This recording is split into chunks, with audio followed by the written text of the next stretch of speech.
You and your person is not communicating very well right now, and I'm going to tell you why. I'm not going to use tarot cards. I'm not going to use oracle cards today.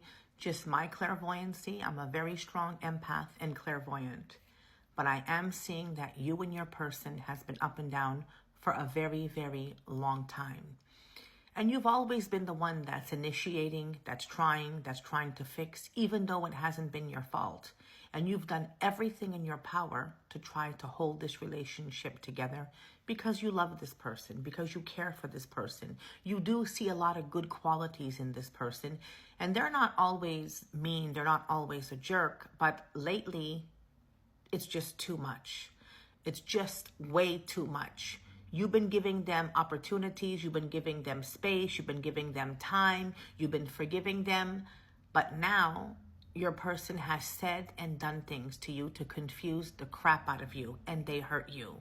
And now you're sitting there and you're wondering, why am I chasing this person? Why am I still sticking around? Why am I still waiting? Because if it was anybody else, you wouldn't have done it because you're not that type of person. You're not a chaser.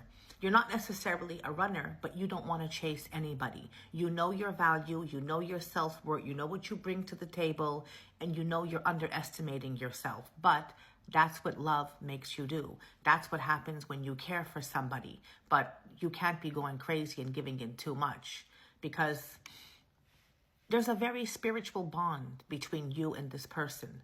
The connection that you hold with them is actually a twin flame magnetic connection. And that's what keeps you together. Because it shows me no matter how hard you try to move on, it doesn't matter. It's keeping you back. But guess what? You'll be happy to hear this. They're going through the same thing. They can't escape. Not that they need to escape, I guess was the wrong word. They can't run away. They're trying to say, maybe we're not good together. There's too many problems. We have too many arguments.